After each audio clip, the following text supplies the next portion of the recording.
She's snoozing quite comfortably up there. And I know it's not the best leopard sighting, but as a tracker of mine once said, even if you just see the tail, a leopard is a leopard. We'll give it a little bit longer and see if she clambers down from her perch.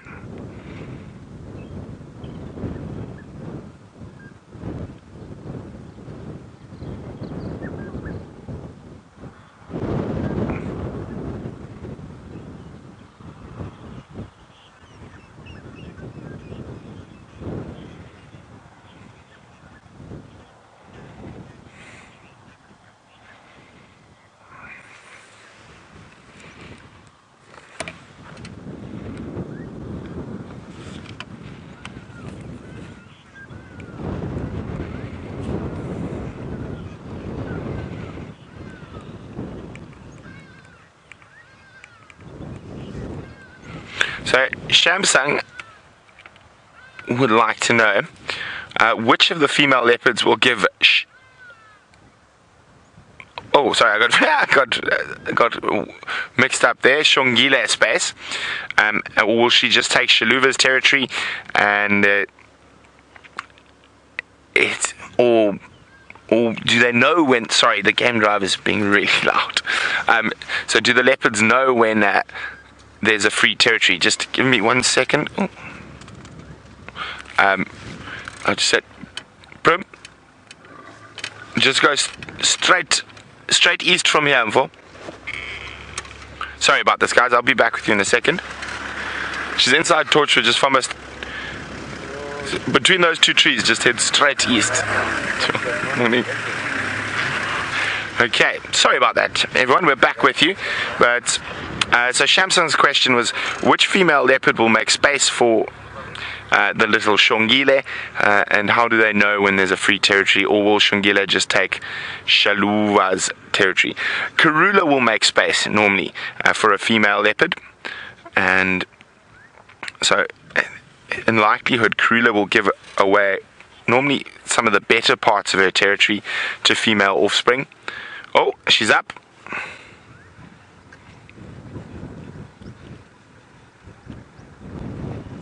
Oh, and she's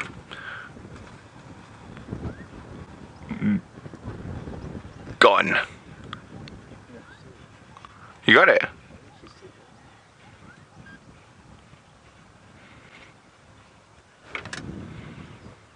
Oh, apparently she's coming southwest.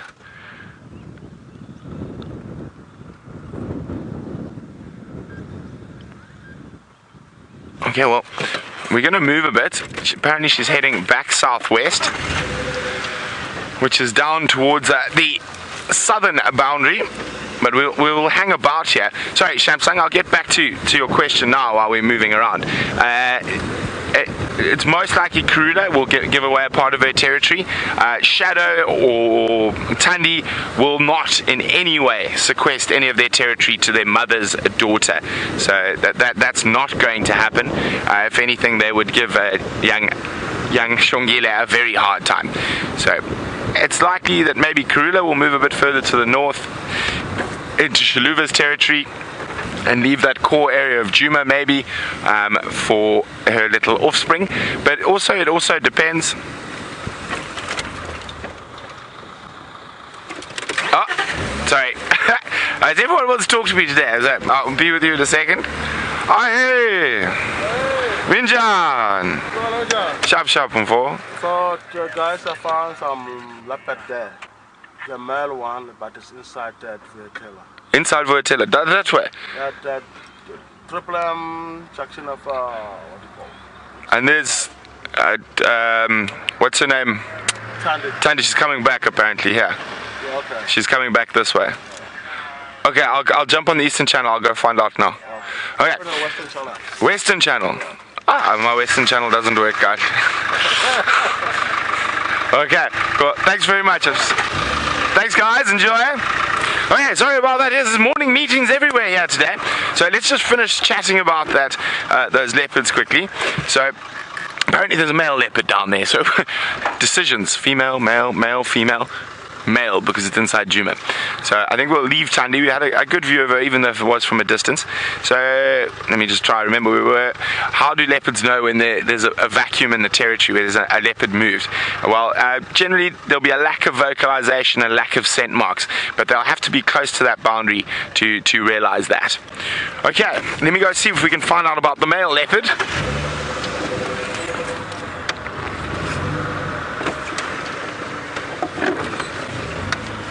I wonder who it could be.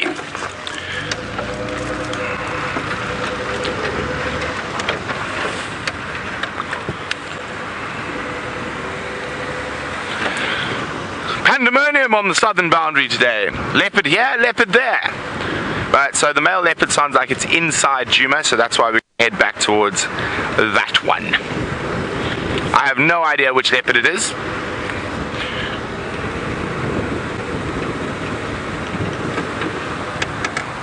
Okay. Cheers, guys. Crossing back forwards. Okay. Sorry. Thumbs up to this guy on the left and people driving on the right. But let's go back to James on foot while I try to figure out what's going on.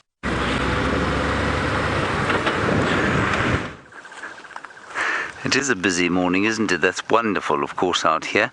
Leopard morning is what we want, really. Now, have a look over here in this drainage line. What we have is a gorgeous, gorgeous example of a false thorn tree. Albizia, I think that's probably Forbesii, which is the large fruited or large podded false thorn. It has no pods on it at the moment, of course, and that is because it's just not pod time, really, is it, John Ray? No, not at all. Now, if you listen very carefully, you might just be able to hear a robin. Now that robin's going. That's walking down here. We're in the area roundabout again where we thought maybe we'd find Karula, and we think that she might be down here. So Aubrey's just wandered down to have a look. So let's come over here and let's have a look and see. There's Aubrey, and he's just very silently walking along the side of this drainage line. Now the reason we do that is because she could easily be lying in the shade down here. There's lots of cover for her if she wants to hunt. Hosana was around here as well. We saw him yesterday on foot. Well, I didn't, but Brent did apparently see him on foot as well. And so he could easily be around here. And so we're just gently walking along the banks of the drainage in order to look down into it. Now, what we don't want to do is give them a fright, and that's why we walk very slowly. It's highly unlikely that we'd spark some kind of a reaction that was in any way dangerous to us. But what we don't want them to feel is afraid, and especially the young male, because if you can get a young male leopard habituated to you on foot for the period between, say, I don't know, about a year old and up to when they go independent, they become the most fantastic animals to view on foot. Once they go independent, they lose their kind of enjoyment and excitement at being around human beings on foot, and then, well, they just kind of ignore us. But round about between this age and independence, they really are great fun. Aubrey has checked now the base of the drainage. He says there's nothing there. Let's have a look at the small flower while we are waiting to see what Aubrey comes up with. Chandri, I don't suggest you try and step in amongst this lot because I don't think you'll ever leave again. I shall point at it with me fingers and me stick. It's a beautiful morning glory, and I don't know exactly which Ipomea species it is. They're called Ipomea, which I always think is quite a nice name. I don't know why, really.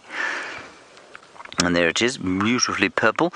And I suspect it's a different kind of species to the ones that we find normally on the sides of the roads. This one obviously likes to live in shade and likes to live in slightly less disturbed areas. They tend to grow on roadsides because they like disturbed areas. They're almost a sort of pioneer vegetation, if you like. And this one is growing underneath a very nastily thorned black monkey thorn. Acacia burkii. Now, it's not alone here. John, can you see my hand? I'm going to point at something else. Here is my hand. Follow it down. There is another flower about to come out. Can you see it, John? No. No. Can you see my hand? Yes. You're right. There's a purple flower about to come out. It looks like maybe one of the pea family. No, it's not. I don't know what that is, and I'm not going to pick it because it is going to still open up. And there are a whole lot of ants trying to feed off it. And so I always kind of say this, but contained within this fallen acacia burkii or black monkey thorn, we have an entire ecosystem, at least 2 or 3 different species of flower. The grass here is that wonderful grass called guinea grass, and it is the favored grass of things like buffalo. It loves to grow in shade. It loves to grow near acacias, because acacias are legumes. They fix nitrogen in the soil, and so it's a good sweet grass. Delicious. It tastes like cut grass basically, and the good stuff does taste like that. There's no bitterness attached to it at all, so that's why the animals love it. And this particular grass species has managed to find itself a very safe place to grow. And then over here we have a whole lot of lilies, and on these lilies, I'm not sure which lilies they are, but on the lilies there is a caterpillar. Jandri, I am going to retrieve this caterpillar for you, and you are going to be so pleased with me. Soraya, while I do this, I'm just going to break this leaf off. I'll put him back here. You want to know what I think the birding capital of the world is? Well, Soraya, I would suggest quite strongly, look at that, isn't that beautiful?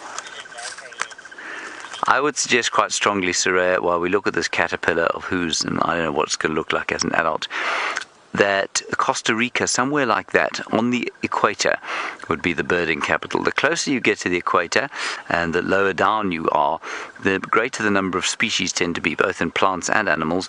And of course, wherever you have a greater variety of plants, you'll have a greater variety of insects, and where you have a greater variety of insects, you're likely to have a greater variety of birds.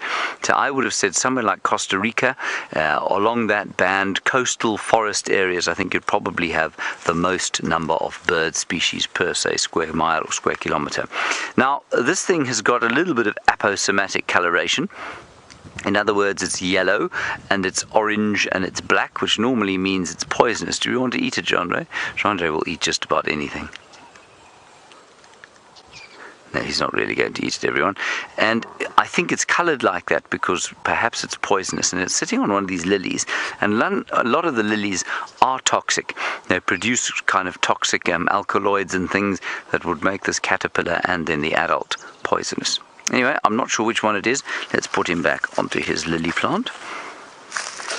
And I'm just going to see if there isn't something else in this fairly vast ecosystem that is the fallen acacia burkii tree here. So we've got the guinea grass, we've got the lilies, we've got the caterpillar, and I'm sure there are a few other caterpillars. There are 2 or 3 different species of flower here.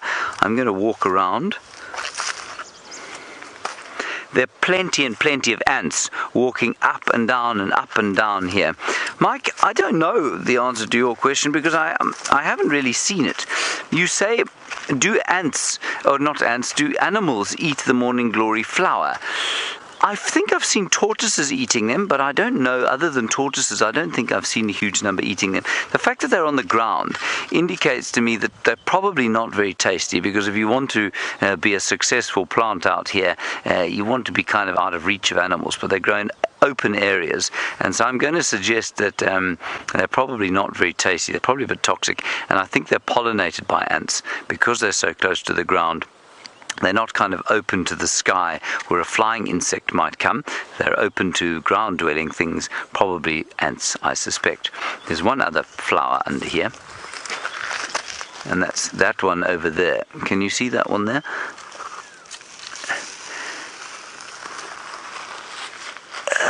Morning glory. You want to know about the morning glories that we have here, but I'm afraid I've missed your question, so I'm going to ask for it again from Rebecca. I'm just trying not to be attacked. Oh, this is interesting. This is the very, very first beginnings, I think. Can you see it here? Yeah, Sorry. Can you see it there? Yeah. I think this is the beginnings of Hibiscus cannabinus. If you look at the leaves, they look a little bit, so I'm told, like the leaves of a cannabis plant. I'll pick one for you. Sorry, one sec, John. And I think that's what that is. This is not cannabis, this is not marijuana, but I think this is the beginnings of a hibiscus plant that has the name Hibiscus cannabinus because the leaf looks like marijuana leaf, apparently.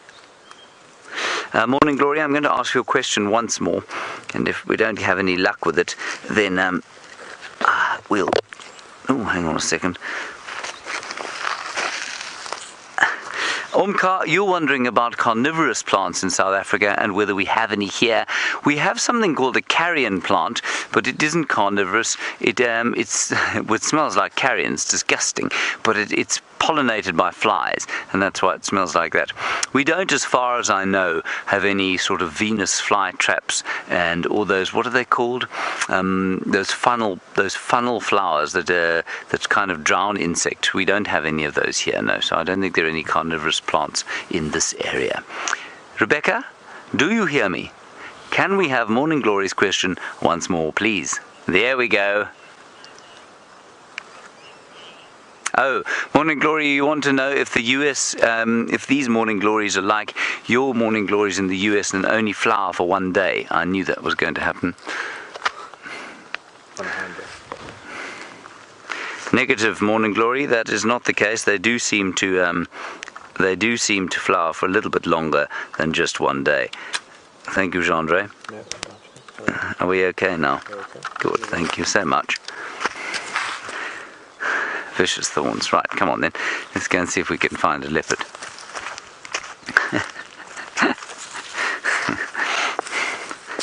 Careful, Gendre. Right. Byron Sarau has returned from the deep east. Of course, he is normally from the deep south. He's back from the deep east. Let's go and find out what he's going to do now he's back in civilization.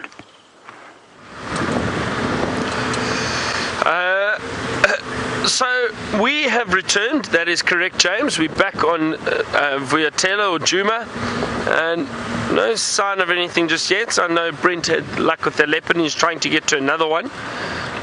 He seems like he's on a mission this morning to find or to get to these leopards, which is great. So we're going to see what else we can find. Now I understand, and I don't know if I got the update correct, it sounded like they said they thought they had Tundi, but it was actually Karula. Oh, there's a lot of vultures over here. Let's have a look what's going on here. Wow, look at that. Plenty of vultures up in the tree on the right. Try and get a gap for us. Yeah, there's lots. Yeah, lots of vultures here. Have a look at this.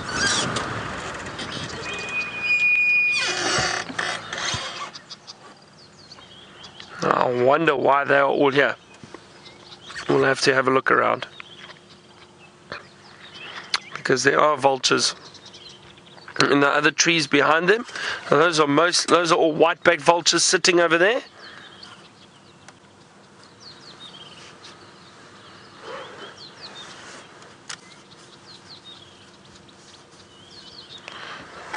So let's have a look in this area. Unfortunately, that road goes quite close to the tree. I hope I don't chase off. Hang on. I just heard a Franklin alarm calling. Let's just have a quick look here.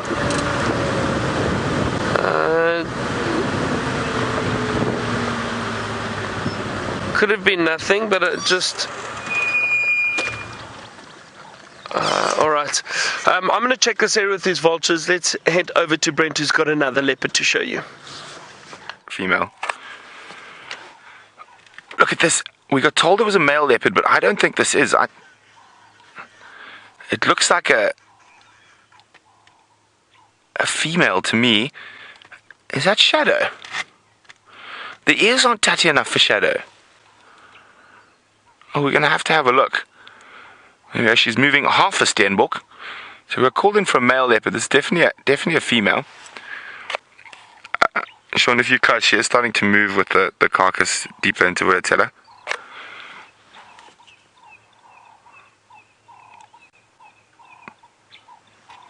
I don't know who that is. Well, looks a bit dark to be shadow for me. Ears just don't look tatty enough.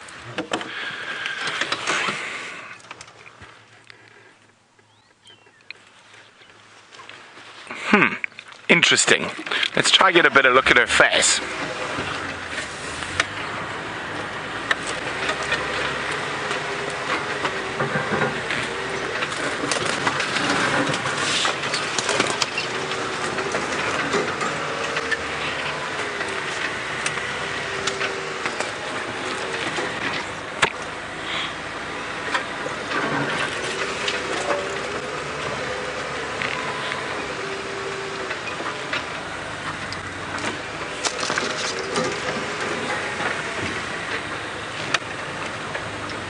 I'm going to see where she moves that carcass to. She could be trying to take it up a tree. But that's definitely a female for me, it's not a male.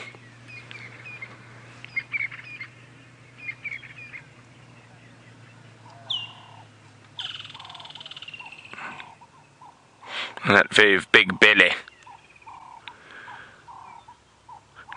This is what would generally be considered Shadow's territory, but I don't know, I just didn't think that leopard her ears didn't look tatty enough for me, and she looked a little bit too dark. Maybe it's just because I haven't seen Shadow in so long, but normally I'm pretty decent with those things. I wonder, who do you guys think it is on the brief view we've had so far? Let me know. # Safari Live. Questions at WildEarthTV. Which leopard do you think this is?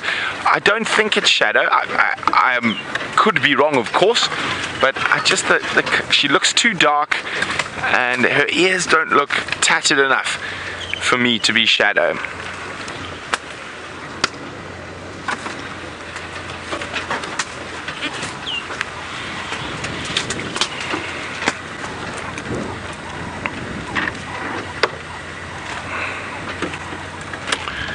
Now, Aaron is wondering, could it possibly be in Cheetah? And Cheetah means tail. That tail's way too short, for me at least. But just to let you guys know, sorry, I forgot earlier, that leopard we saw at the distance that we got told was Tundi actually turned out to be Karula, according to Ephraim when he arrived. So it wasn't Tundi. Now, her coloration for me is almost Tundi, but this is far out of Tundi's range. The only way she would normally be here is if she was looking for Tingana to mate, and that would mean she's lost another cub. But let's not jump to conclusions just yet. Let's wait till we get a much better view of her wonderful face.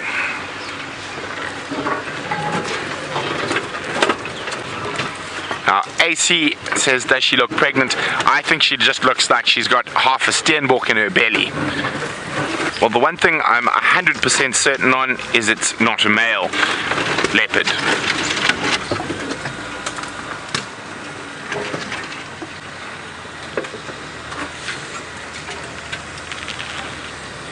Now she's heading down towards some thickets around a little dry riverbed. I'm just going to try and get up ahead of her. Watch out, hurry, Bob.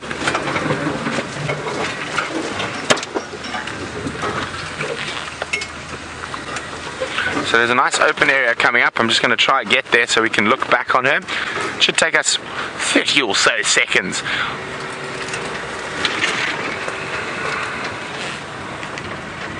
Okay, we might try and get a good shot of her face now. I don't know, does that look like Tundi to you, Brian? She's got that Shadow Tundi body type, but it's too dark for Shadow for me. And the ears just aren't bedraggled enough.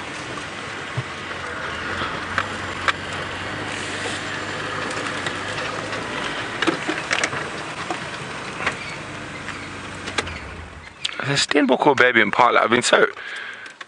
Are you going to hide it in there? There she comes.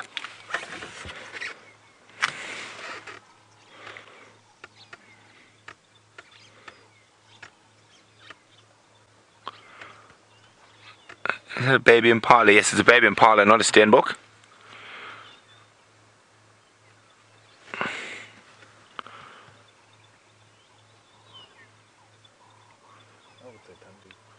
You think Tundi? I'm also inclined to lean towards Tundi rather than Shadow, which means if she's this far out of territory and she's possibly lost that last cub and she's back in the estrus. But as I said, we're just guessing. That is not a fact. And oh, many moons ago, someone lost a game drive blanket in this block. There it is. It's been eaten by all the insects.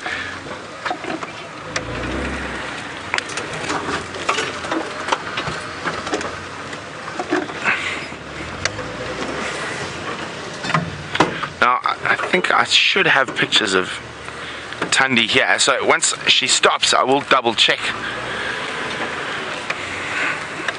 Could you guys remind me what Tundi's spot pattern is, please? And referring to the spot pattern,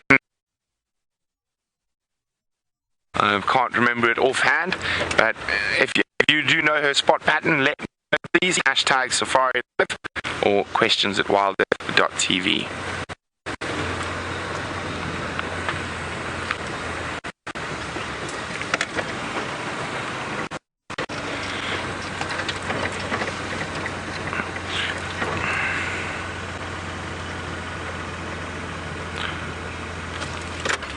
Okay, well, we're going to try get into a spot where we can see her when she stops. While we do that, let's go see what Byron is up to.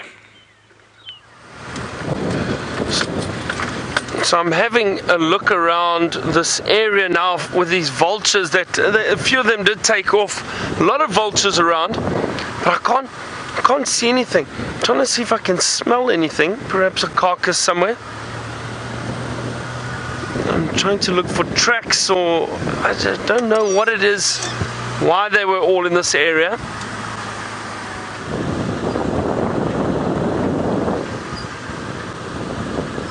See, the problem is some of them have taken off and they're flying away now, but they're flying directly south.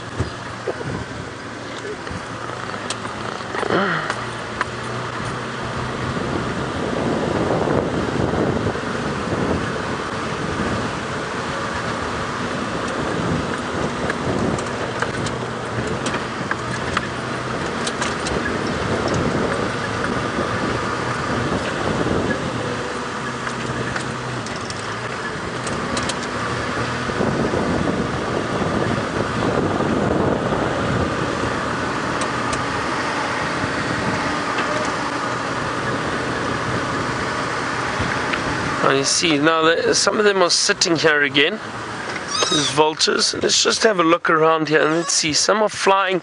Have a look just off to our right. You'll see them circling and flying about. Now, it does help if they do fly down, then we know more or less where a kill is or where the food is that they've been looking for. And this is a good sign too, because there's a juvenile batelier flying just above us. Sorry, I'm all over the show at the moment with all these birds, but there's a juvenile batelier. Now, we do know that they scavenge, and they are usually at carcasses quite quickly to try and feed on carrion before the vultures get in there. So it's circling above us. But we are close to our southern boundary, to the Gowrie access. So I wonder, let's just see. I'm just trying to have a look around, see where these birds go, or if they're just coming down to land in the trees. See, because not with vultures, you need to remember, it's not always that they land in the trees that are right next to a kill. They just look for the trees that are the largest trees that don't have any vegetation in them that they're able to land in. It makes it easier to land in. So let's have a look. And I mean, there could be something in one of these blocks around us. It's quite thick, you can't see anything. Doubt we'll even be able to drive through some of these areas. There's a lot of stumps and trees that have been pushed over and broken. Just have a look there. They seem to be going down. No.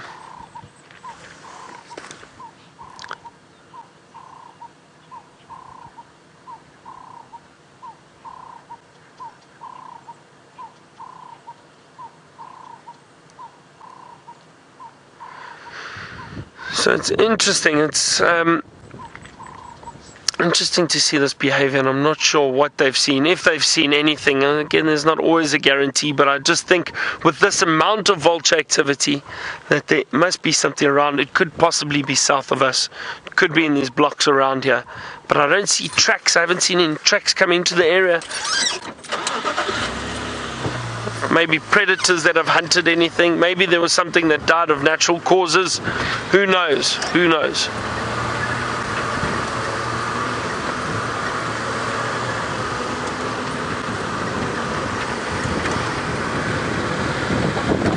You know what I might do quickly is, let me see if I can drive along this fire break.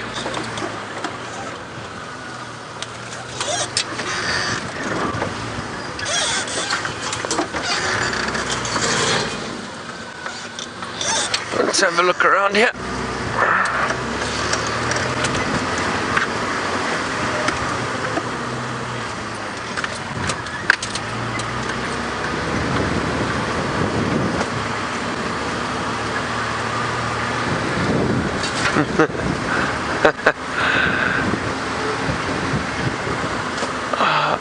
It's tricky to look in these very thick areas unless you can get out and walk and really go tracking and searching. And then more vultures off to our right here.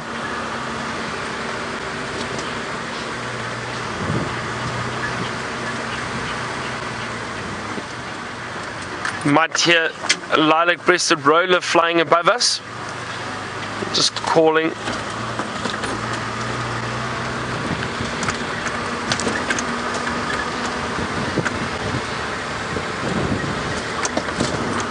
It's difficult when you're driving and looking through these very thick areas. You've got to look very carefully, got to be patient and see. Maybe you get lucky and you find something. But for the moment, I don't see anything. I don't see any signs, any tracks.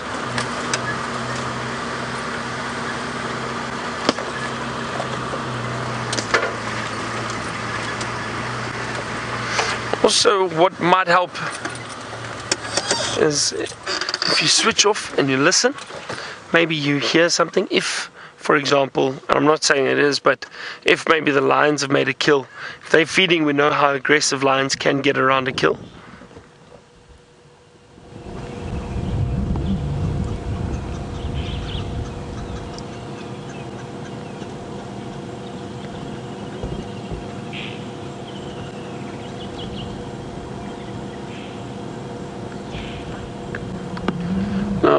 We are searching. Brent is still trying to follow that leopard and see if he can get a view of it again.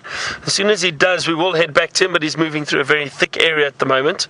So he's stuck with me for now. But let's just have a look and see if we can't find anything. But it doesn't look like it for the moment.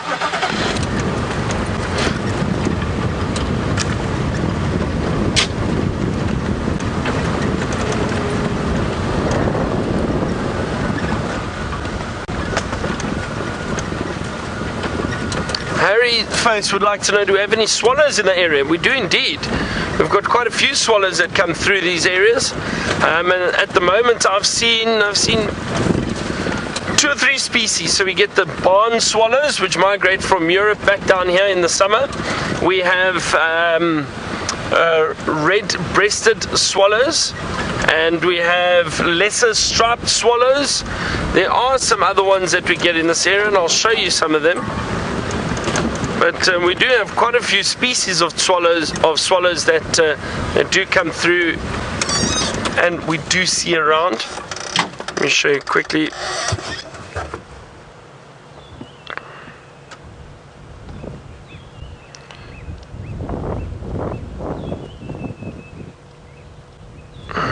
Sometimes it's funny. That's why I always carry a book with me, because occasionally these apps don't work properly. I don't know why. It can be irritating, but that's why it's important to have a book with you. I always refer to the book generally.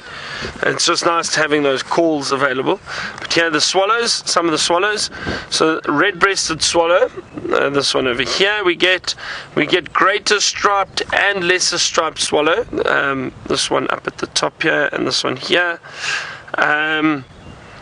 We get the mosque swallow. I have seen around this area, this little one. And then let me just have a look where the barn swallow is. Here we go. The white-throated swallow, we get the barn swallow. It used to be the European swallow, and we do see that quite often. That's one that is fairly common in this area. Rebecca, you'd like to know, where do the birds get their names from? From their parents, Rebecca. They're the ones who name them.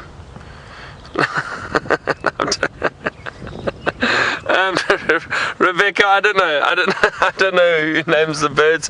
It's just like animals. The obviously people who study the animals and the birds, and you get taxonomy, and that is basically how animals are named and how they are categorized into certain species. So you have kingdom, phylum, class, order, family, genus, species, and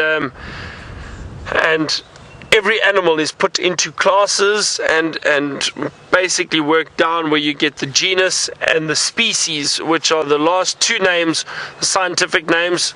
So for example, the swallows, the barn swallow, Hirundu rustica, and that is the scientific name. So you start getting into some very complicated stuff when you're looking at the scientific names, but that is the genus and the species. Then you've got, for example, all these other swallows are all in the Hirundu genus, but the species will be different. So wire-tailed swallow is Hirundu smithii, Hirundu Dimodiata is pearl-breasted swallow. Some of these scientific names are very difficult. It's all Latin, obviously. But that's generally, the best way of explaining how animals and birds get their names.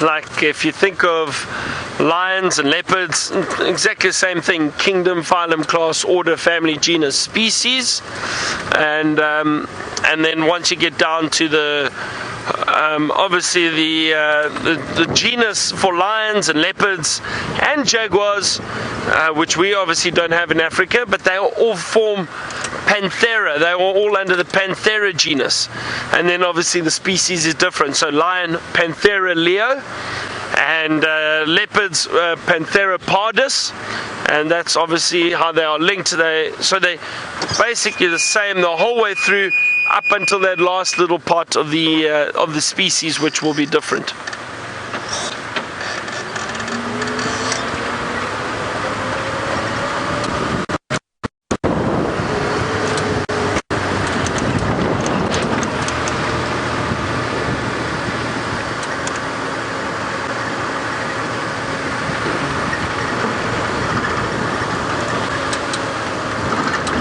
Now we are approaching twin dams, so let's just have a look if there's anything around here.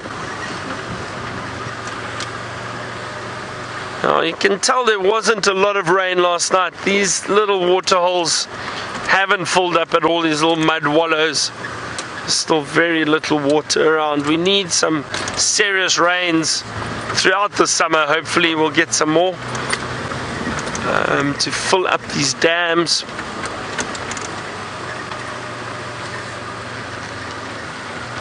Oh, this is interesting. There's some vultures down on the ground and possibly drinking. That one over there, and the other one just took off. It would be great to see if it does go and drink. That would be interesting. Now, vultures do need water. They do go down to drink occasionally. Well, all birds need water.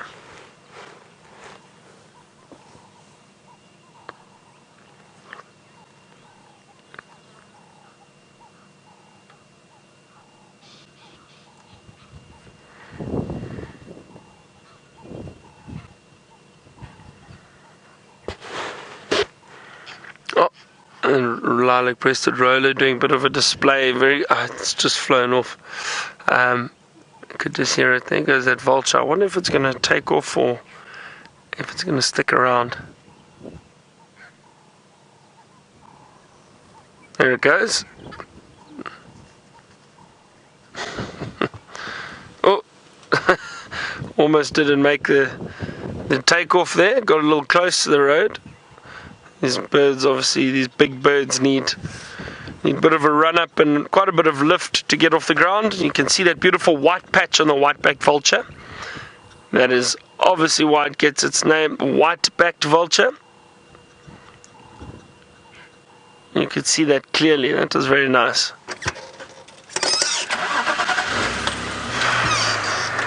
Doesn't look like there's anything else around here.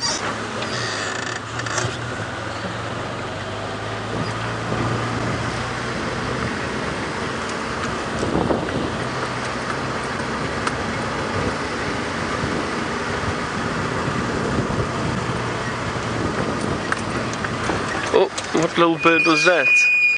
Oh, so quick. It's so unfortunate. There's so many interesting little birds that we see, but you get a glimpse of them and then they fly past and they're just too quick for us to put on camera for you.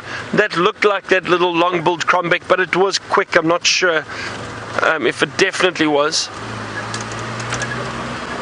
If you've got people on the vehicle, it's a bit easier to go to quickly say, oh, look there or look there, but it's obviously much harder with the camera.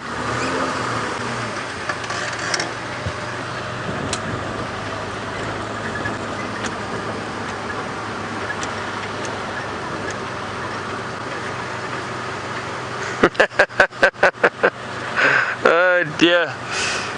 Rebecca's just given me a question from Tracy, and Tracy, you would like to know what is the airspeed velocity of an unladen swallow. I don't know. I have no idea. So let me have a look quickly though and see if this app perhaps has anything. Because the information on the app is actually a little bit more. So let's have a look at barn swallow.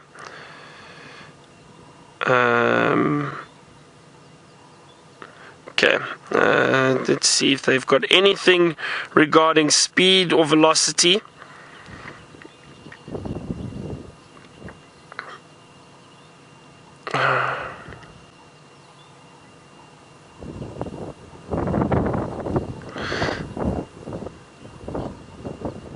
They're just going into the migrations, and some migrating up to Russia. Can you believe it? Some of these barn swallows from here all the way to Russia, Italy, Middle East. They move throughout those areas.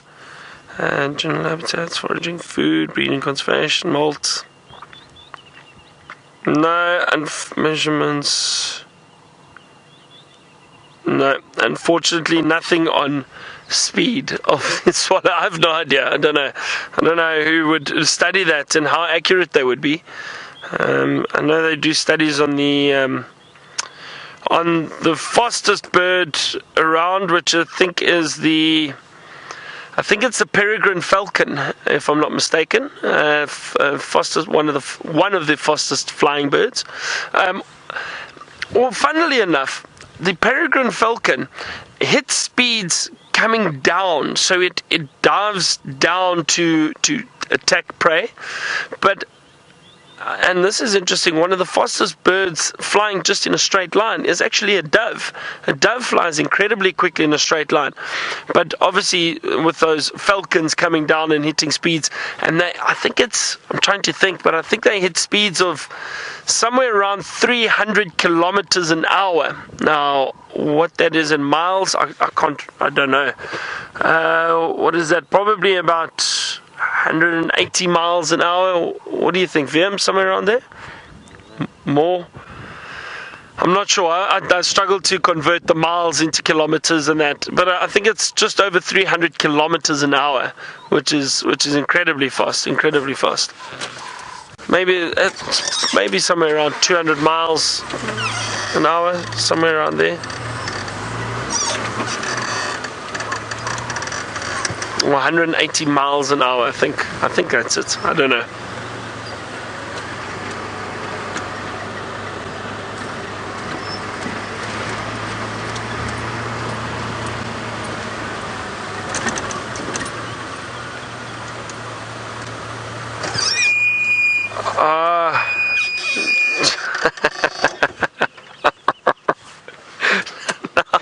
Now it all makes sense.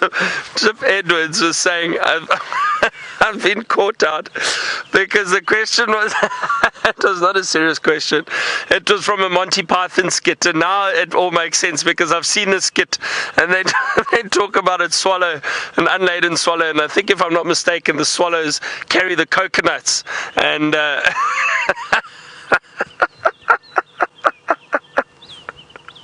so, okay, well, I tried my best to stay professional and answer the question. I couldn't get it, but yeah, I do remember that skit now. I wonder which Monty Python was it? Was it the Quest for the Holy Grail? Can you remember, Avian? Yeah, with the Grail. It was the Quest for the Holy Grail, I think, yeah. An unladen swallow.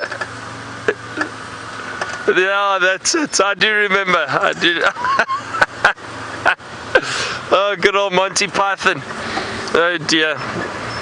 Now, a friend of mine that still works at Londolozi, in fact.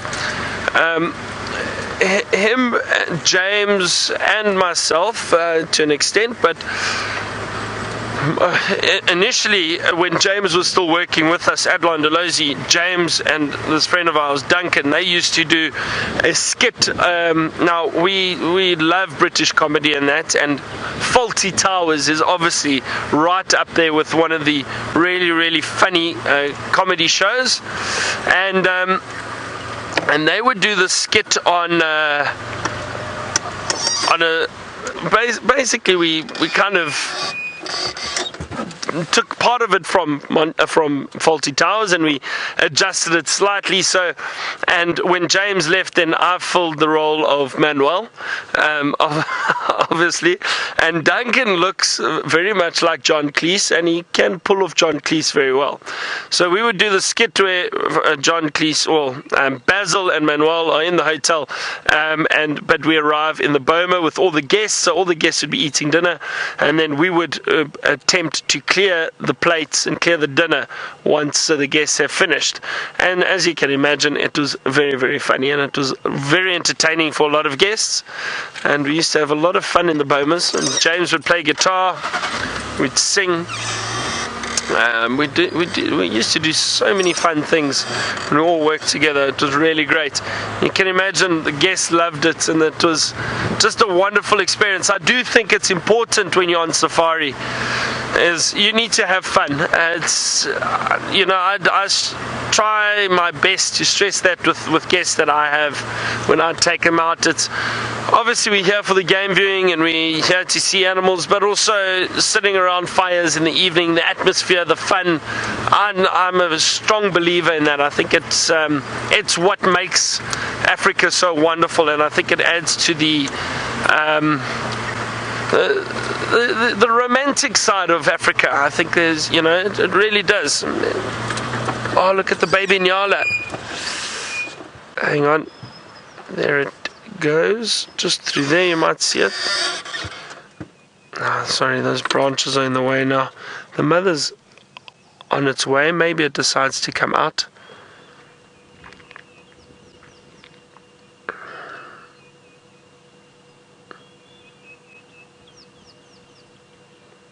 Very shy. So there goes the female. It's coming into frame now. And again, just look how different these females, or this female, is compared to those males that we saw earlier this morning. Completely different, but beautiful, beautiful antelope. I'm sure there are some more around. It's unlikely to find one in Nyala by herself with a little lamb. Isn't that nice? Yeah, so as I was saying, I think, having fun and trying to enjoy the evenings around the fires and whatever it is, even on safari, on game drive, have fun and enjoy it and laugh, and I think it's very important. I do think it's important.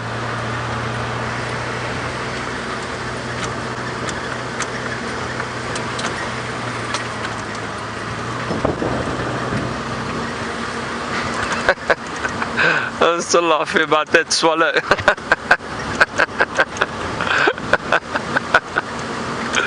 Oh dear, I can't believe I didn't pick up on that.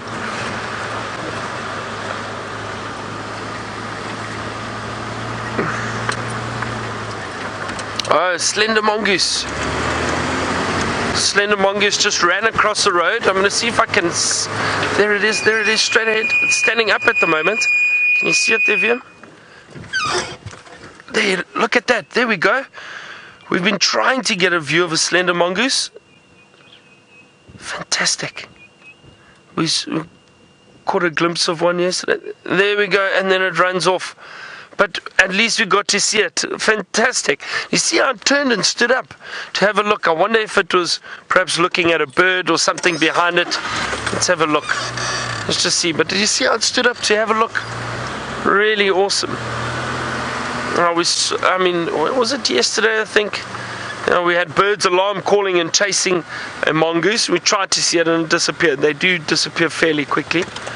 Let's just see if we can't find out. It might be hiding in this little thicket. No, there it goes. The tail up. Oh, hang on, Liam. Back into the thicket. They run from thicket to thicket. Little tufts of grass, and I just heard they... You hear the rattling testicular calling. There it goes. Oh no, there's Franklin's moving through there. There it goes. Oh, quick little glimpse again. But you see, as it runs, the birds alarm call, and they don't like having the mongoose around. And the reason is these mongoose do raid nests. They'll go and look for chicks and eggs. So those birds like to chase those slender mongoose away. Mongoose. Slender mongoose, not monkeys. Slender mongooses. That's the plural for mongoose, believe it or not. Let me just...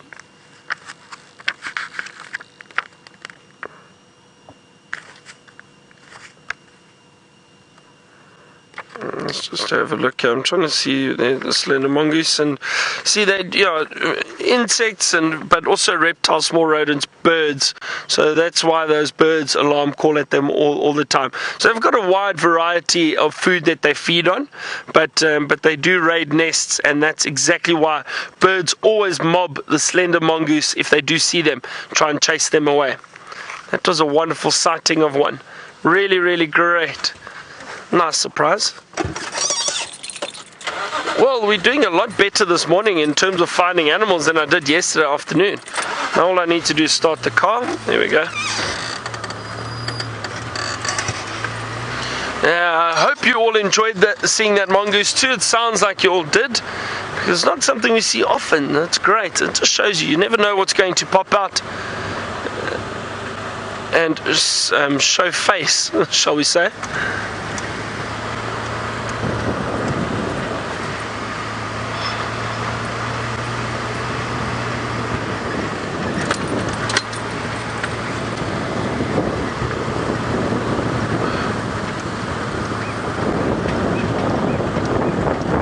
Oh, there's a black-backed puffback. Try to say that 5 times fast. See if I can see it for you. I could just hear it calling.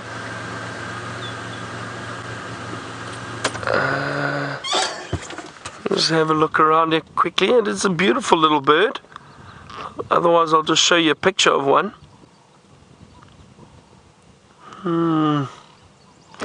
But they do puff their backs up. But what I'll show you is very interesting, and I don't know why they call it the black-back puffback, because the back is in fact white when it puffs it up. So have a look at that. That is the bird that I heard calling, and it's got that wonderful call where it sounds like it's going.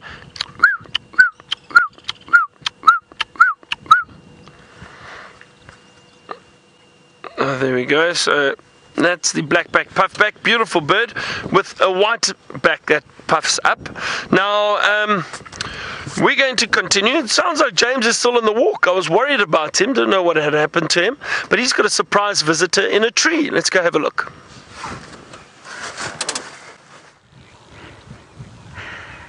While you've been gone, we've lost signal, but we've had the best time I have ever had on foot in the wild.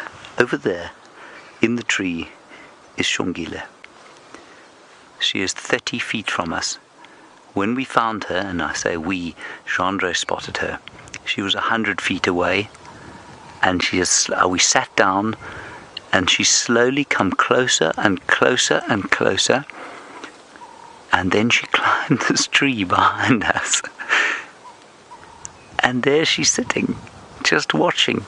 She's watching Aubrey. Her eyes flick to Aubrey, and then to Xongile, and then to me. And she's calling every so often. She's making a little kind of bird-like chirp, which I suppose is perhaps trying to call her mum, or maybe her brother. Hosana is around here somewhere. Now we're sitting exactly where Xongile and Karula were yesterday, where they killed that little Impala lamb, and they finished it. Now let's just see what happens. I'm not going to move. I'm going to sit dead still. I think she's bored, everyone. I think she's just trying to have a conversation. She's curious. We did a little Facebook Live from here. We tried to get a little kind of Facebook Live going because we were hoping, we were desperate that we should be able to share this with you. Can you hear her calling you? I don't know if you can hear her calling. Now Karula is off on the far eastern boundary. Of course, she's on a duiker kill. She'll come back here at some stage to fetch Xongile and hopefully Hosana as well. But in the meantime, this curious young cat is having a conversation with us.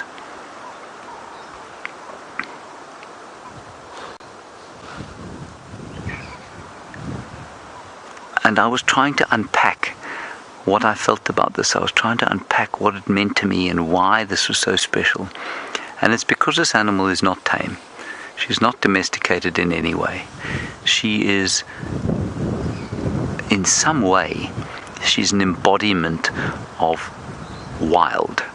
She's an embodiment of what it is to be in the wilderness. And that she has chosen to come and have this interaction with us gives us, I suppose, if not a view, it allows us almost to touch the heart of the wilderness. Now that might sound like a complete load of gobbledygook to many of you, but I don't know how else to explain why this is so special, why it's so much more special than when we're in a vehicle. We had an incredible sighting of her here yesterday, but this is this takes it to 1,000 different levels. Even Aubrey, who's seen more leopards than you and I have had hot breakfasts, is sitting here smiling and enjoying this little leopard so close to us.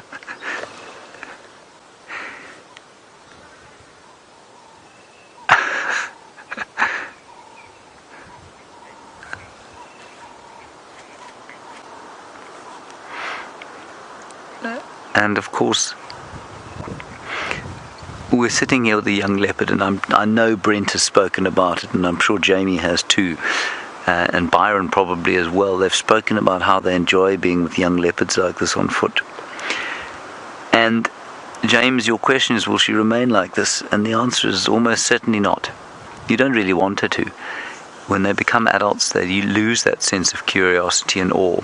What we do want is for her to be comfortable with people on foot, so that when we track her as an adult, she isn't afraid and she will just go about her business, and that will make viewing her more easy. But if we see Karula on foot, she tends to slink away, and if she doesn't slink away, she'd never approach you in a curious fashion. So we found her sort of 100 feet from where we're sitting now. If it had been Karula, she'd just have stayed exactly where she was. I don't think she would have moved off, because we sat down immediately and just remained very still and quiet and spoke in these calming tones that I'm speaking in now. But that curiosity that these young leopards have will eventually dissipate as they become adults. She's bored. There's no question she's bored of lying there on her own. That's why she's chosen to come and have a conversation with us. I mean, I cannot believe this. I'm sitting 30 feet from the base of the tree that leopard's sitting in. Is she coming down now? Let's see if she comes closer still.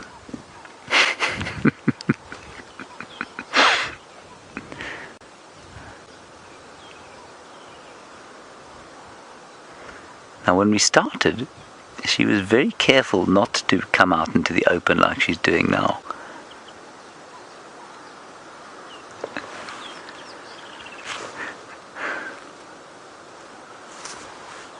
Now, I want to turn, but I'm not going to turn while she's watching me. I'm just going to very slowly move around. I think she likes the sight of Aubrey. She's going around to see what he's like. Can you still see her, Jandri? No. Okay, she's just the other side of the tree. She's now moving away. Yeah, she's moving away from us now. If you want to stand, Jandri, stand now slowly.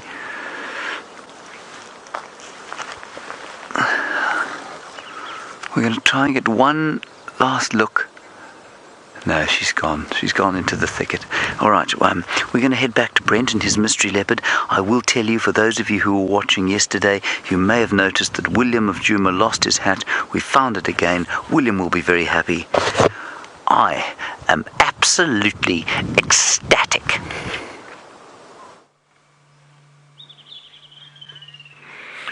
So we've managed to catch up with this leopard, and the debate continues. I think I've been trying to look at pictures of both Shadow and Tundi, but I think it might be Shadow. I just don't think I've seen her in so long that she confused me.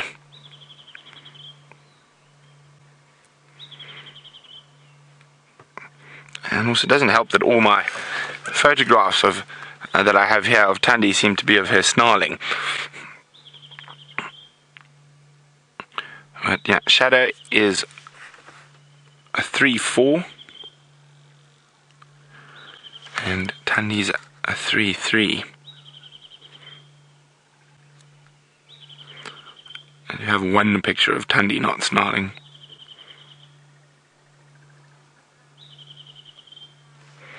Now, as you can see, she's right in the base of a little dry riverbed, and they see that's on the right, so that should be a 3. It's such a pity that little jackalberry is in the way. If we go back a little bit, I think we might see her spot pattern.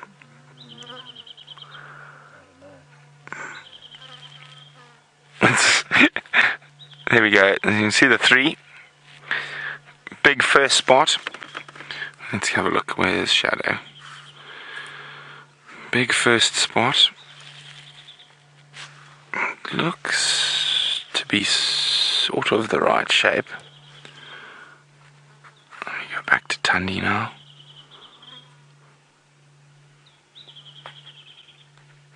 Oh dear.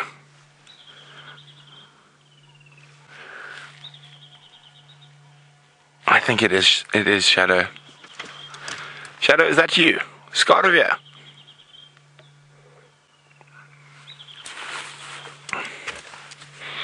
She's very full.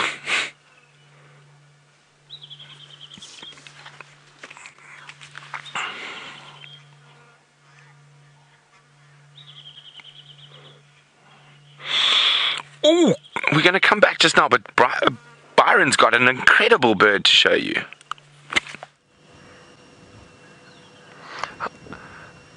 How beautiful is this? A Squacco heron. That is what this is, and that is breeding plumage at the moment. Beautiful color, that rufous and white, and there is a lot of streaking on the head. This is a beautiful Squacco heron.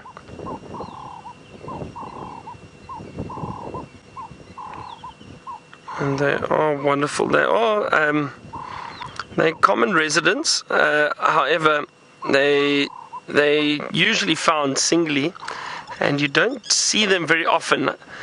I must be honest, I think, and I'm just trying to think now, but this is the first time I've actually seen a Squacco heron. Properly. I think I caught a glimpse of one once south of here, but couldn't really count it. This is the first proper sighting I've had of a Squacco heron, which is wonderful. It's always great to see these new birds, but that is, I mean, out in the open, they do tend to enjoy reeds quite a lot, but out in the open and to see that beautiful plumage. Now the head does extend a little bit at times. It has got a longer neck, and I'll show you a picture of one with its neck extended out, but when they do sit, they pull their necks in. And that's a view that you get. So just quickly, let's have a look here. I'll just show you. That's an adult over there with the neck extended. Not a big heron, not like the Goliath or the grey heron that we do see around these areas quite regularly, but it is a beautiful small heron to see.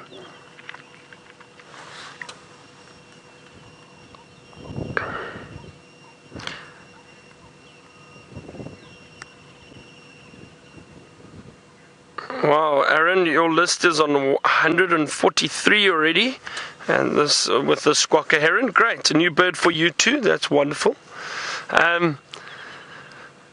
Yeah, so they, I mean, they feed on frogs and fish and even aquatic insects that you might find around here. But that is really a really great sighting. I've enjoyed this morning, seen some interesting new little creatures around. Well, not really new, but some nice sightings of the things that we don't get to see often, like that slender mongoose and the Squacco heron. Scanning around to see if there's anything else. Alright, well, great that we could show you the Squacco heron. Let's head back to Brent and the leopard and get an update from him.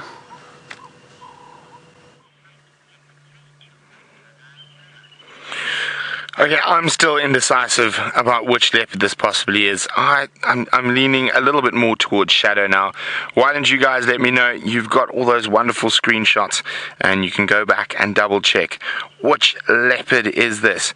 Is this Tundi or shadow? I think it's probably shadow. I mean, we are in what would be considered the core of shadow's territory, or in Djuma at least. So why don't you guys let me know, because I'm fresh out of guesses. You, Byron, too many bees. I don't know. You don't know, not sure. Yeah, I was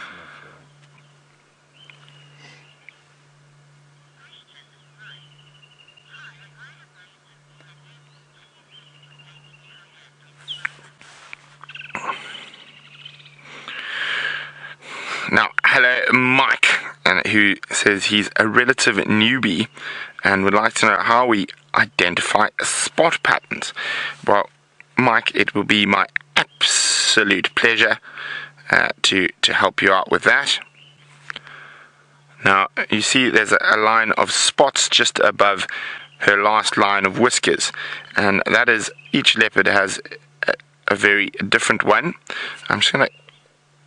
I'm probably going to use a different leopard to the ones we think this is, just because I think there's a better picture and it'll be easier to discern.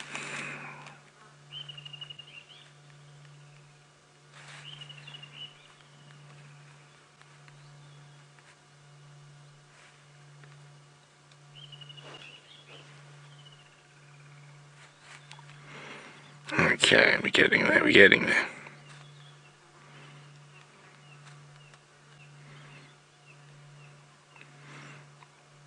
I know, I've got lots of close-ups of leopards now, just finding the right one to show you.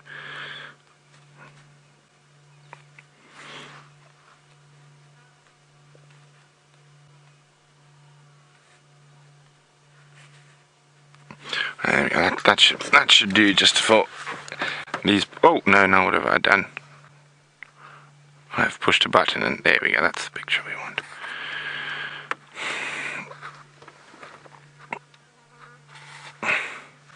So there we go, Mike.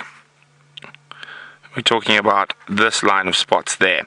So the last line of spots, so they said the last whiskers. So this is actually quarantine, and on the right he's got 1, 2, 3, 4 spots. And it's like a little fingerprint. Each individual leopard has a slightly different pattern. Let's have a look if we can see another one quickly. Mr. Tingana. So there we go. He's 1, 2, 3, 4, 5. 1, 2, 3, 4. So there we go. So each leopard, it's like a little fingerprint, and each individual leopard's got one. From what I can see through here, but we can't really see too well because she is slightly obscured. I think it is Shadow. It would make sense. In this area, we do find her, or have found her historically quite a lot in this area. But she's eaten half an Impala baby, and now she's having a snooze. I don't think she's going to move too much from here, and I think we'll probably leave her be. I don't think she's going to go back. Where she's put the kill is nearly impossible to get to. We can just make it out from the distance, but Brian's going to show you now. I mean, what's there? It's there. It's under there somewhere in that mass of thickets.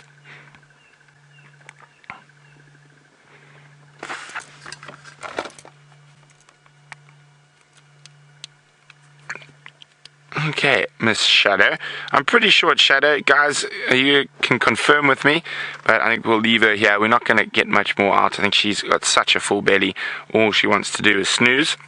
And we're going to go meander about and see what else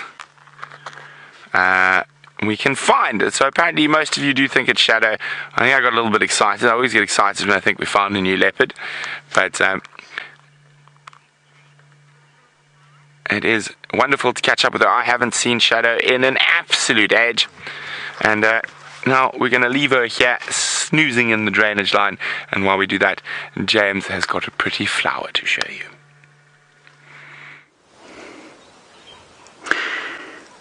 I'm still sort of in a bit of a funk, everybody, about the experience we've just had, I must say. Every time I blink, all I see is Xongile's brown eyes boring into me from the top of her tree. Marvellous. Right, this flower over here is called gushu, and we've mentioned it before, but at the time I didn't know what it was, and Judy H. helped me identify it, and Herbert helped me identify it, and it is edible. You can use this as a kind of a spinach. I don't really feel like spinach. I feel like champagne after that, so I'm not going to eat the gushu this time. And the reason the yellow flowers, which are quite pretty, they're not very big, but they're very pretty. The reason they're not at the moment open is because, of course, we don't have any sun. And we are not sad about that. I know for many of you, especially those of you who are experiencing winter, the thought of having a cloudy, miserable grey day would be horrible. For us, after yesterday's volcanic temperatures, the sight of these clouds is something of a relief. Now we are making our way sort of slowly around back towards home. I'm going to help Gendre stand up now. Unfortunately, he's managed to detach himself from his backpack. Here you are, Gendre. Oh, there, I see. Okay, hang on. I see what you've done. Sort of. Is this the right one? Yes. We're just going to try and sort of tie him back into his backpack. You see, he's also lost his mind after that leopard sighting. Really too special for words. I hope you all enjoyed it, and I'm sorry you weren't with us for a little bit longer for it. We enjoyed that leopard. She sat with us, you know, for about half an hour, which I think is just astounding. Gendre, your stomach's growling. I don't ever want to be this close to you. I found it distasteful. Right, there you go. Up you get. Well done. Okay. Okay, I'm wearing 2 hats. I forgot about that. Come on then, let's go and see what else is through here in the last few minutes of our drive.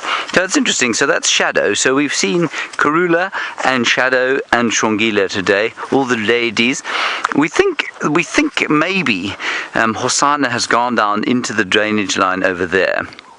And that's certainly to the direction that she went. When Aubrey last heard on the radio, Karula was on her way here, and she was at Twin Dams Road, and that's not too far from where we were, and we were all wondering what would have happened if Karula had come towards us while we were sitting there with her daughter at just 10 meters. And Aubrey reckoned that what she'd start to do was call, probably about 30 or 40 meters away, so say up to 100 feet away, she would have 150 feet, she'd have started calling and chuffing, and Xongile then would have melted away and gone back to her mum. So I don't think that we were ever in any danger of Karula getting upset with us, but I think probably best not to test that theory. Right, on we go.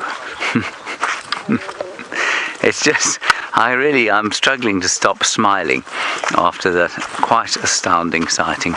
I was also hoping that clearly my predictions were absolute rubbish. I said that she was going to hang around quarantine because of all the Impala lambs. That's clearly absolute nonsense. Yet again, nature has proved me completely incompetent at predicting what it's going to do. Oh well, tough.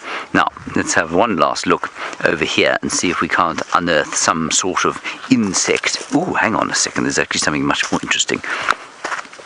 See here, Jondry, I'll pick this for you so you don't have to get down. This is an unusual plant in this area. I don't know if it's used medicinally at all. Why is it unusual, Jondry? It's a fern. Oh, I'm very sad that you've figured that out. It is, as it says, you probably didn't hear, it is a fern. Now, ferns, of course, are normally associated with fairly wet, mossy, forested areas, but in this area, we have this. Anyway, our signal is dying slightly. I'm going to carry the fern with me. Let's head across to Byron and see what he's got.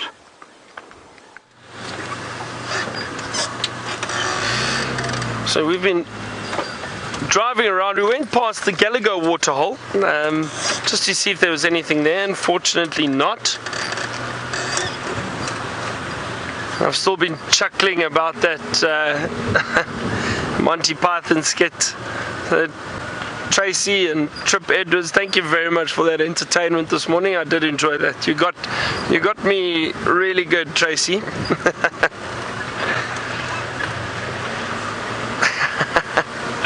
I enjoy that. That's right up my alley when it comes to sense of humor. Oh, hang on. What are these? The green wood hoopers. There's one sitting off to the left in the tree. Let's see if it stays there. Oh, obviously it flew away. And there goes the other one. Very quickly, green wood hoopoe with that beautiful bright red beak. We've seen quite a few of them around. I'll show you a picture quickly for those of you who haven't seen them. I can hear the others calling, and let's see if we can find them.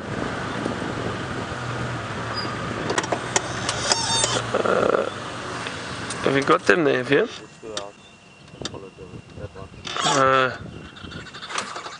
Oh, they're behind us now.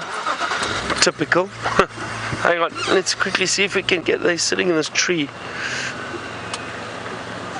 They're in there. You might get them there, Viam. You see them jumping around there? There they are. The green wood hoopoes. Difficult to see the colors.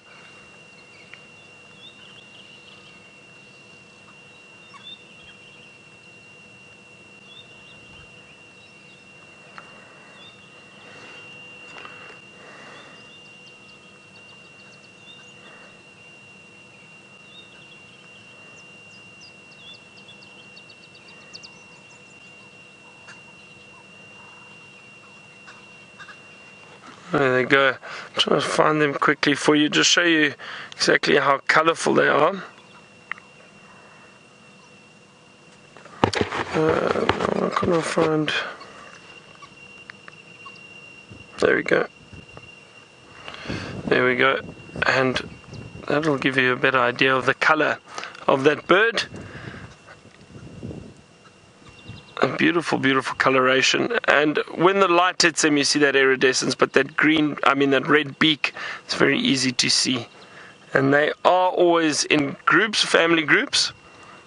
And that's exactly what we have around here. We've got a few of them dotted around, and they're all calling at the moment. Nice to see them.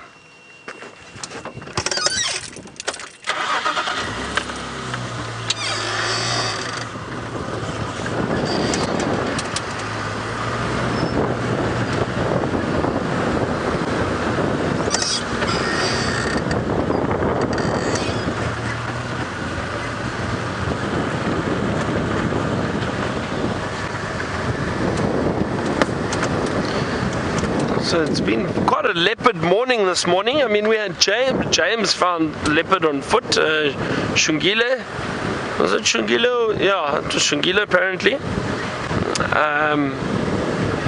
And then Brent got to see that female leopard early on this morning, and then another leopard a little bit later. So we've been very fortunate with leopard sightings this morning.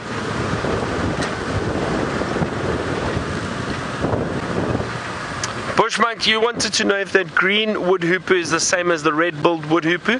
Exactly the same. That's just the old name. Now, interestingly enough, I was chatting to another guide. Oh, here's some Impala lambs running around. Let's have a look. Just off to the right. Now this is interesting, and I'd actually like some of the viewers' input on this, and I'm curious as to what you think. We refer to the bird names and we say, oh, these are the new names or these are the old names, and we try and give you as many of the names as possible. The names changed, and most of them changed.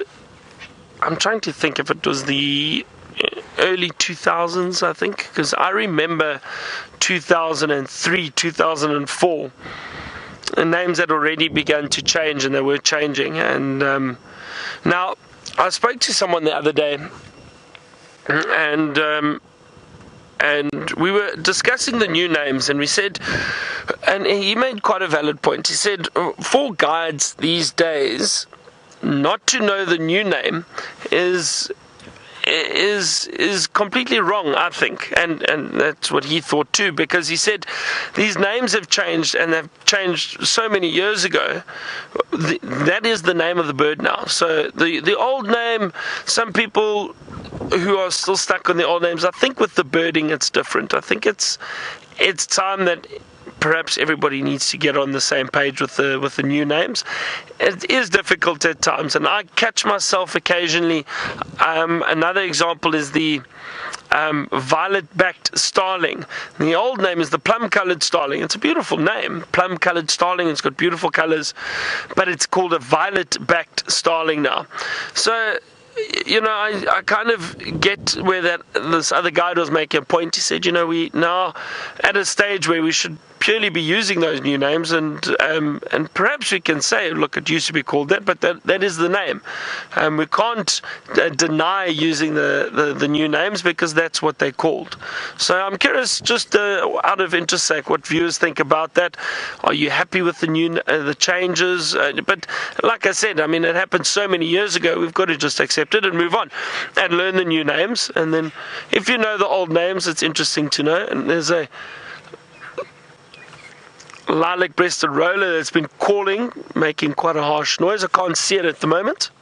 But anyway, we've had a wonderful morning. I hope you've all enjoyed it with us. So from myself and VM, thank you very much, and enjoy the rest of your day or evening wherever you are in the world.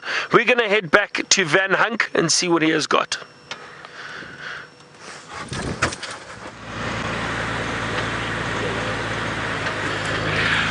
Hi guys, welcome back. What a splendid morning. It did start off a little on the slow side, but we got to talk about Van Hunk and his smoking habit, and of course we got to see Karula, not the greatest sighting of Karula, and then Shadow, and it's Xongile on foot with James. What an incredible morning. Now, I just want to touch on one thing that I got sidetracked by leopards. It was birding capitals of the world. Now, James is spot on. Costa Rica is definitely one of the birding capitals of the world.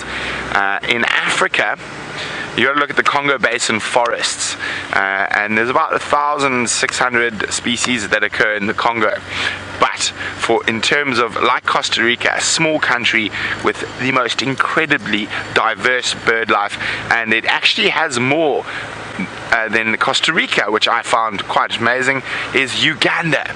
Uganda, 1,100 species of birds. So by far, most definitely, the birding capital of Africa has to be Uganda. And if you look at the whole of southern Africa, that's Botswana, Zimbabwe, Namibia, South Africa, only 950 species. Botswana alone, 550. So it is all dependent. So I would definitely say Uganda, for a country of its size, is the birding capital of Africa.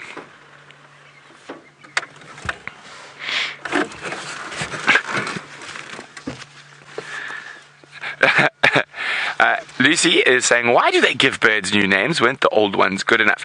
Well, Lucy, it's actually reverting to the oldest name. So what's happened is ornithologists and bird watchers throughout Africa have been calling birds by different names. So, for example, what we call a blue waxbill was called a blue cordon bleu. What we call a bateleur was called a short-tailed eagle, and it created a bit of confusion amongst bird watchers and safari goers. So the old ornithological lot, they got together and they reverted back to the first name it was ever called by. So a bateleur stayed a bateleur. And a lot of things have changed, but the one that is the funniest for me is, of course, the cordon bleu. It is the one East Africa will not give up. Even though waxbills were described before cordon bleus, those Kenyans will not give up the cordon bleu. It is a blue cordon bleu and it's a blue waxbill. But other than that, they've all reverted to the the first name they were ever referred to as. So, well, from the killer bees, 2 leopards today. Yes. How many leopards yesterday? Was it 3? Around there, yeah. Oh, just checking. And the not so blue time Monday thumb with a smiley face. It's been great being with you. We'll see you soon. But let's go across to the highly entertaining Commander Bond on foot. Now, let me finish my fascinating fern story, everybody. I know that you've all been sitting on the edge of your seats thinking, what is he going to tell us about that fascinating plant that he found? Right, well, here it is. I still have it with me, and it's now wilting slightly. It's a not very impressive little fern anymore, is it? Anyway, a fern, everybody, like I said, likely to grow far more in forests and mossy areas than it would in a kind of dry, semi-arid area like this. And they breed, of course, completely differently from the angiosperms or gymnosperms, depending on which plant you have. In other words, the flowering plants. And normally they will produce spores. Oh, I'm not going to make you look at that. You can't see them there. On the back of the leaves they produce spores. They don't produce flowers and seeds like the flowering plants do. The spores are on the back of the leaves and they then get tossed to the wind. And these ones, I think, grow parasitically on the rootstock, often of combretum trees like this one over here. Now, that's enough of the fern. There is a tortoise, and Gendre and I, along with, I think it was Herbert, a little while back, found 6 or 7 of these tortoises eaten together. And here are another 2. Both of them have been devoured. Probably, I suspect, they spent their time in and around this termite mound during the winter. They probably came out fairly recently, and I suspect a badger of having at them. It's bitten off the kind of softish bit there, and I think that's what's eaten them. All right, everyone, that is going to be it from us today. We have had